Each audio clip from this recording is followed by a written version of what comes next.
Hello बच्चों, आइए इस प्रश्न को पढ़ते हैं। एक पत्थर को h ऊंचाई से छोड़ने पर वह 1 सेकेंड में पृथ्वी से टकराता है। यदि उसी पत्थर को चंद्रमा पर ले जाकर h ऊंचाई से छोड़ा जाए तो वह कितने समय में चंद्रमा के तल से टकराएगा। चंद्रमा का गुरुत्वीय त्वरण पृथ्वी के गुरुत्वीय त्वरण का 1/6 है। आइए इस प्रश्न की मुख्य अवधारणा की चर्चा करें। मुख्य अवधारणा, एक चीज यहाँ पे हम समझते हैं। मान लीजिए यह एक तल है, या तो किसी ग्रह का या तो किसी उपग्रह का, जैसे हो सकता है पृथ्वी का तल हो या चंद्रमा का तल हो। वहां पे मान लीजिए कि गुरुत्वीय त्वरण जो है वो जी है। जी का मान कुछ भी हो सकता है। हम क्या करते हैं कि यहाँ पे एच ऊंचाई से किसी वस्तु को छोड़ देते हैं गिरने के लिए। तो ये जो ऊंचाई है वो मान लीजिए एच है। एच ऊंचाई का संख्यात्मक मान है। यहाँ पे इसको छोड़ दिया यू बराबर 0 से, अर्थात प्रारंभिक वेग 0 से। तो यहाँ पे हम देखेंगे कि ये कितने समय में धरती से जाके टकराएगा। मान लेते हैं टी समय में जाके टकराएगा। इस अवस्था में हम यहाँ पे लिख सकते हैं ऋण एच बराबर ऋण 1/2 जी टी का वर्ग, अर्थात टी का मान आएगा टी बराबर वर्गमूल में 2h भागे जी के बराबर।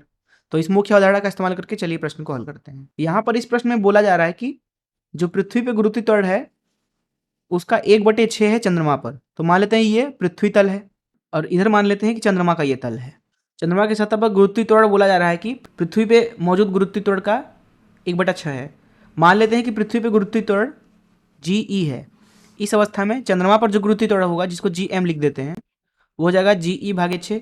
अब बोला जा रहा है कि पृथ्वी पे एक वस्तु को हम छोड़ देते हैं एच ऊंचाई से,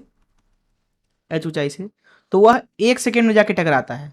तो वही वस्तु को अगर हम चंद्रमा पर ले जाके छोड़ें एच ऊंचाई से तो कितने समय में गिरेगा। तो यहाँ पे हम इस इधर के सूत्र का इस्तेमाल करते हैं, टी बराबर वर्गमूल में 2h भागे जी का। अब यहाँ पे पृथ्वी के लिए जी का मान जी ई है और टी का मान यहाँ पे 1 सेकेंड है एच ऊंचाई के लिए। वहीं अगर हम यहाँ पे चंद्रमा के लिए सूत्र का इस्तेमाल करें तो हमारे पास में समय मिलेगा टी बराबर, जिसको हम टी एम बोल देते हैं, अर्थात चंद्रमा पे लगने वाला समय एच ऊंचाई से गिरने में, वो हो जाएगा वर्गमूल में 2h भागे वहां का जो गुरुत्वीय त्वरण होगा अर्थात जी एम। यहाँ पे हमें मिल रहा है टी एम बराबर वर्गमूल के अंदर 2h भागे जी एम का मान है जी ई भागे 6। तो यहाँ आ जाएगा वर्गमूल के अंदर 6 और 2h भागे जी ई इसका मान 1 है, तो इसका मान वर्गमूल के अंदर 6 मिल रहा है और यही हो जाएगा इस प्रश्न का उत्तर, अर्थात वर्गमूल में 6 सेकेंड समय लगेगा चंद्रमा पर उस वस्तु को गिरने में एच ऊंचाई से। मैं आशा करता हूँ कि आपको इस प्रश्न का हल जरूर समझ में आया होगा। धन्यवाद।